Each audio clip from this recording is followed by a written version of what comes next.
Hello. Welcome.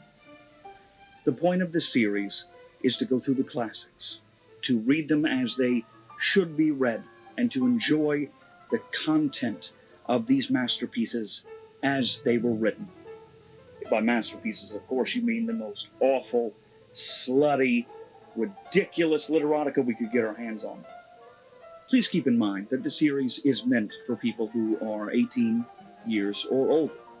However, keep in mind that anybody of any age over 18 can enjoy these beautiful classic works of literature, whether you are looking for something to truly touch your heart or reach deep into your body and tug at your subconscious, or have a living corn crawl up into your vagina. We will find it here.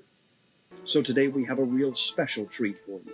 A masterpiece by the author Chuck Tingle, exclaiming proudly into the universe that I am corn, I am here, I am hard, let's do this.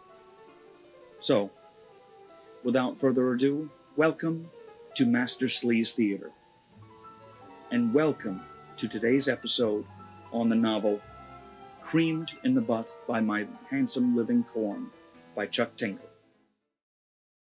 It's rare that you think of a down-home southern farmer in a suit and tie, but I'm not your average farmer.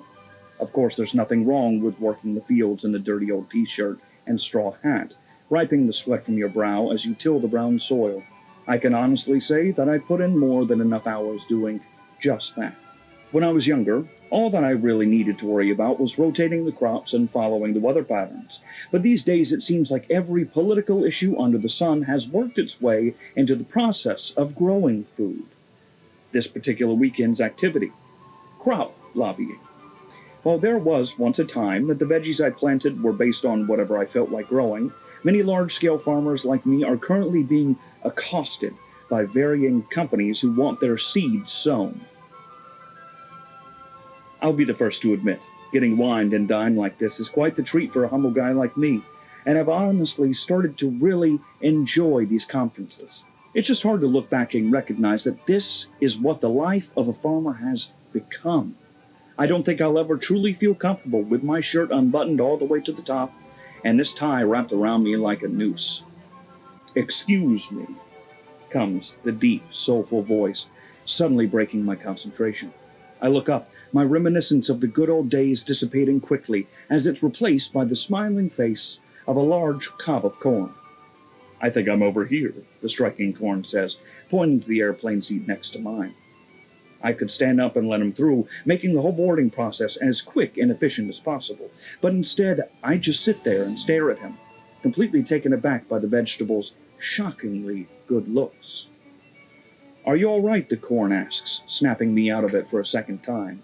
"Oh, yeah, sorry about that," I stammer, standing up from my seat and stepping out onto the aisle of our bustling jet as we prepare for takeoff. I wave my hand across the row of chairs, motioning the corn inward. Even now, I can't take my eyes off of this muscular agricultural staple as he moves past me and then finally collapses into the window seat. He's perfectly toned from head to toe, a beautiful yellow glow shimmering off every kernel of his body. When I take my seat once again, the vegetable introduces himself. "I'm Liplin," the corn tells me, shaking my hand. "Matthew McConaughey," I reply, giving him a firm shake and trying my best. "Matthew McConaughey," I reply, giving him a firm shake and trying my best to collect my sense. "I'm guessing you're flying to the agricultural conference as well." "What gave me away?" the cob of corn says with a wink. I laugh, instantly charmed by the handsome vegetable. I can see why this corn in particular would be sent in to convince farmers of using his species in their fields. He has an overwhelming amount of charisma to go with his dashing good looks. "You a corn man?" Matthew asks, cutting right to the chase. I chuckle, suddenly feeling uncomfortable. "No, can't say I am." "What?" I finally ask. Liplin glances back at me. "I'm sorry." "What does mean? Why should I be growing corn?" Liplin smiles. "I mean, when's the last time you sat down and bit into a nice, juicy piece of corn? Like, really enjoyed it in a situation where your focus was entirely on the cob itself?" Maybe with some salt and butter. I don't know, whatever floats your boat. I shrugged, suddenly realizing that I don't remember the last time this had occurred. Lately, it's all been beats at the house, and although they can certainly hit the spot, if you know what you're doing, the thought of a piping hot corn on the cob really does sound fantastic at the moment. Liplin can see the expression on my face and just laughs, lowingly to himself. See? Once more, the handsome, muscular corn cob turns away and leaves me to simmer in my own thoughts. When we finally touch down in California and begin collecting our bags from the overhead compartment, the corn steps towards me and hands me his business card in one cool, calculated motion. I take his card and read it aloud. Corn. If you change your mind about your crops, give me a call, Liplin explains. We'll do dinner. Sounds good, I confirm with a nod, but before I can look up to face him again, he's gone. The first day of the conference is quite productive, a slew of meetings with several very persuasive foods who were glad to pay for my drinks, regardless of the fact that I'm clearly not interested in switching crops anytime soon. Still, there is something that continues to gnaw away in the back of my mind, a strange ache that throbs deep down in the darkest, gayest parts of my subconscious. What if I had a relationship with corn? My life is wonderful now, and I respect the hell out of beets, but what if it could be even better? No matter what I do, I can't stop thinking about the way the light had glistened off the corn's beautiful rounded kernels, or even the succulent yet subtle taste that his body would create in my mouth. Suddenly, I find myself with the beginnings of a completely unexpected erection, my hardened member pushing gently against the fabric of my pants. A farmer my entire life, this is the first time I've ever developed feelings for food of any kind, let alone a vegetable. While the concept is a bit intimidating at first, it's actually quite comforting the longer I think about it. What would be so wrong for a farmer and his vegetable to take the relationship to the next level? Nothing, I suddenly realize. I reach into my pocket and pull out the card that Liplin gave me, flipping it over in my hand, and my eyes scan the elegantly designed service. There's a phone number on the back, and seized by a moment of erotic compulsion, I call it.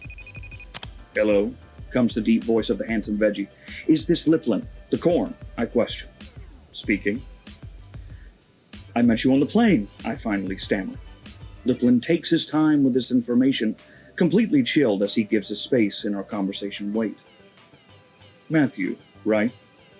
The corn asks. Yeah, that's me, I tell him, sweet relief washing over my body as Liplin remembers my name. I'd be lying if I said that I wasn't incredibly flattered.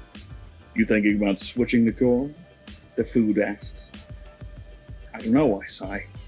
Let's meet up for a drink and talk about it. Where are you at? I glance around, finally finding the nearest cross street, and then describing my whereabouts to the living food. I'll be there in 2 minutes, Liplin tells me, then hangs up without another word. Suddenly, a beautiful yellow convertible pulls up next to me, the top down, and Liplin sitting proudly in the driver's seat. He flashes a brilliant smile. Get in, the handsome corn on the cob commands. Soon we leave the congestion of the city behind and start cruising up the nearby hillside, winding back and forth as trees and shrubs begin to sprout up across the landscape. Our only light now is the glowing headlamps ahead and the soft wash of the brilliant moon that hangs above. The car begins to slow as we reach the top of a large crest, pulling off onto the side road in what I soon realize is a wide-open lookout. The view is absolutely breathtaking, sweeping out over the entire city below, a blanket of twinkling lights. Lipton throws the convertible into park, but keeps the radio going, a soft, soothing wave of jazz pouring out from the speakers. Is this where you take all your meetings? I ask skeptically. Lipton shrugs. Just the important ones. And what's so important about me? I question.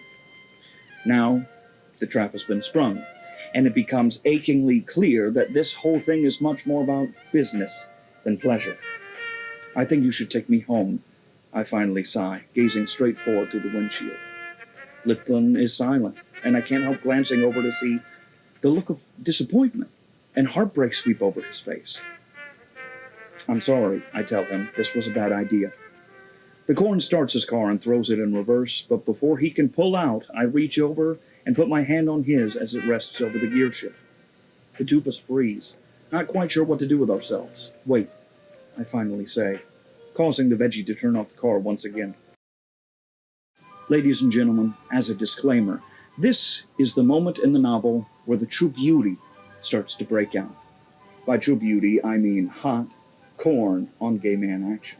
So, if that's something you're not necessarily interested in listening to, skip to the end of the video. Otherwise, let's continue. I glance over at him, suddenly feeling that same electricity that had been present before. I guess maybe I had a crush on you, I finally admit. When you were talking to me up here, I didn't know you were just trying to get me to switch my crops. It's ridiculous of me to think that this was anything other than a business transaction. Oh God, it's so much more than that, Lipton suddenly blurts, leaning in and kissing me passionately on the mouth. Whoa, I gush as we pull back from one another. The business can wait, Lipton tells me with a smile. How about some cornholing?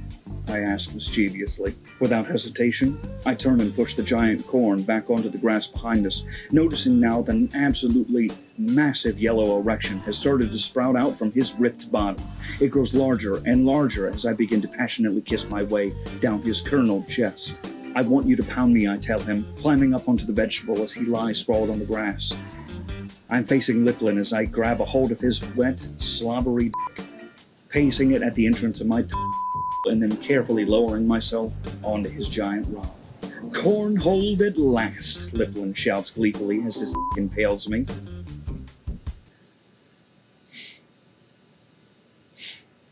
Suddenly, Liplin lifts me off of him with his muscular arms, cutting short the waves of orgasm that had been building up within. What was that? I groan. I was gonna finish. Not yet you are, laughs Liplin. The key to every business transaction is making sure that both sides are happy. We're coming together. The next thing I know, the handsome corn is pounding my butthole with everything that he's got, railing me with a ferocity unlike anything I've ever seen, as he uses my for his burning vegetable pleasure. I'm just about ready to finish when the foot behind me slams forward with a powerful final thrust, crying with a howl that echoes around us for miles. The sound is immediately joined by a spastic crackle, a series of loud pops that rattle off in rapid succession. I look back over my shoulder in shock to discover that Liplin is erupting in a fit of passion, the kernels across his body exploding into puffs of popcorn and then shooting off in every direction. There's so much corn in my hole. When I glance back over my shoulder, once more I find myself alone on the cliffside, heaps of popcorn strewn everywhere, but my handsome companion nowhere to be found. A strong wind blows and scatters the food, some of it whipping off into the air and swirling away in the distance. In this moment, I realize that Liplin is truly gone. I look up at the crowd before me, watching as the tears stream down their faces. I realize now that I, too, am crying, reminiscing of my night long ago with this agricultural lover. That's how I met Liplin, I say, reading the final words of his eulogy aloud. When I met him at that conference, I had no idea that his breathtaking living corn would forever change my heart and my butthole. Forever. He will be greatly missed. Hi y'all, thank you so much for watching this video. Now, this is YouTube. You know how this works. If you want to know when we have new videos coming out, hit that subscribe button and give us a big like. That way you'll know when we release these videos every week to read more awful smutty literature for you. But otherwise, thank you so much for watching. We'll see you next week. Have a good one.